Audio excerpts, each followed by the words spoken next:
Hello, my sensitive friends. It's Silent Signs from I Dream of Indie, and today we are taking a look at action role-playing game Crystar.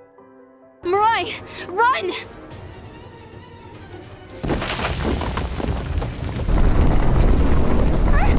The path! Mirai! Big sis! Your hand! This one was originally released in Japan in 2018. It did make its way to North America on the PlayStation 4 and on PC, but it is just now coming to the Nintendo Switch, which is where I played this title. In Crystar, you are playing as a young girl named Rei Hotada, who, along with her sister, is kidnapped and dragged into purgatory by a revenant named NIS. Why does NIS want these two young girls, you might be asking? Well, she's collecting souls to revive herself. After a little mishap where Rei loses her sister Mirai's soul, she teams up with the managers of Purgatory, two demons, and becomes their executor, collecting souls along the way in the hopes of reviving her sister. And of course, perhaps exacting her revenge on NIS in the process. It's a little bit hard to summarize everything that's going on here in a quick review, but it should give you a pretty good idea of the setup in this title without spoiling too much. So with that brief synopsis, let's delve into the gameplay in Crystar. You are controlling your character in the third person, and it is an action RPG, so you will be approaching enemies and attacking them. The game is broken up into areas called ordeals. You will get through each ordeal by navigating using a map and killing all of the enemies until you reach the exit. Usually before exiting, you will need to execute a boss-like creature, after which you will return to Rei's room where you can save your progress. You can also change outfits. Different types of outfits have different benefits for your characters. You have the option to talk to other characters on the phone and read the news. You can listen to different tracks from the game, and you can even pet your dog. Last but not least, while you're in Rei's room, you can also purify your torments, and what better way to do that than by crying, which is what this game is all about after all. Purifying your torments can then render them into useful items which can be combined and eventually equipped by your characters. Once your torments have been purified and your sentiments have been combined, you can then move on to your next ordeal, aka the next level of purgatory. So let's talk a little bit about the fighting. You have a light and a heavy attack, as well as some special skills which can be earned as you level your characters up. Each character also has their own guardian, which has a special attack you can pull off by hitting the left and right bumper at the same time once your cry meter has been built up. You can build up your cry meter either by landing hits in battle or by crying using the left bumper. Maybe this is what that Justin Timberlake song was talking about all those years ago, because it is a super cool attack, so I found myself crying a lot. A river, even. Items can be purchased at shops found scattered about each ordeal, including health items and some that grant you special abilities. Another neat feature in this game is the option to switch between characters mid-battle using the directional buttons. So if one of your characters has been hit a few times, you can actually switch them out of battle and the red portion of their health bar can be recovered while they're resting.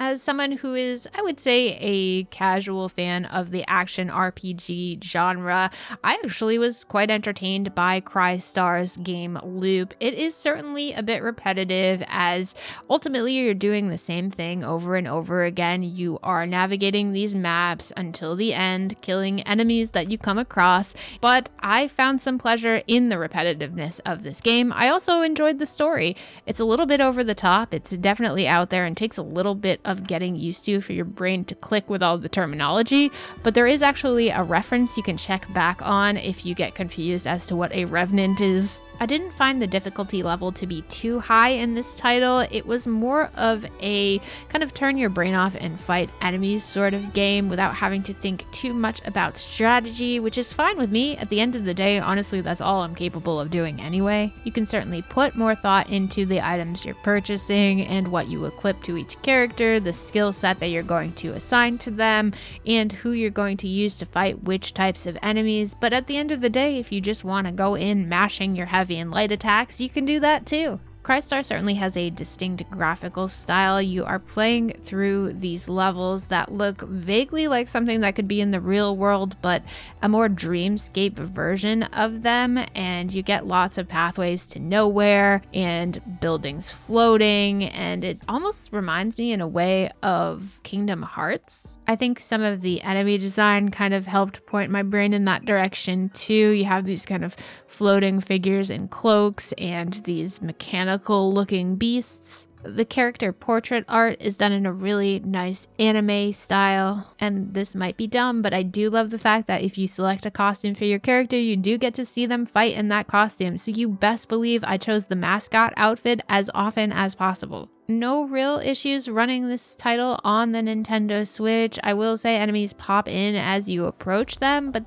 that's fine. That's kind of the nature of the game anyway. As far as sound design, I would say there is nothing to cry about here. It is absolutely fantastic. You get some really great driving beats paired with delicate piano and violin tracks, and it's just absolutely gorgeous. You have the option, as I mentioned before, to go in and listen to all of the tracks in Ray's room, which I definitely took full advantage of. Crystar is also fully voice acted, so you do get to hear the characters read out each of their stories, which adds a little bit more impact as there are some pretty emotional stories being told here.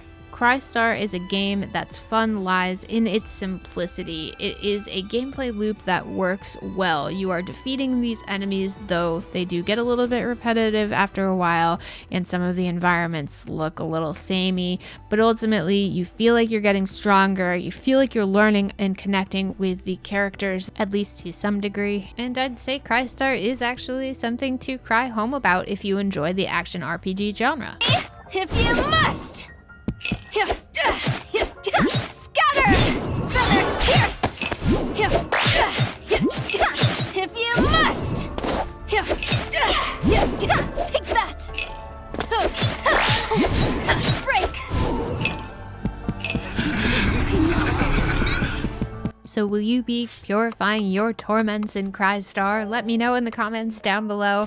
Before I go, I just want to thank our indie warriors, Bill T, Christian Cruz, Kevalo, Adriana Amato, CJR, Julian Colbus, Jesse, CPM, Raylin, Marky Mint, Dave Harp, Peekaboo, Lex Noyle, PSC, Carmen Red, King of the Hat, Blue Francis 14, and our indie legends, Jen Rose Larkison, Mitchell Hall, Eric Peach, Skeptism, C Coil, Nathan Moore, and Chris Jackson. Thank you all so much for your support. Thank you for watching this channel. If you haven't already, don't forget you can subscribe down below so you don't miss any of our reviews or previews, and check out the description if you'd like to see how to become an indie warrior yourself. Thanks again for watching, and I will see you next time.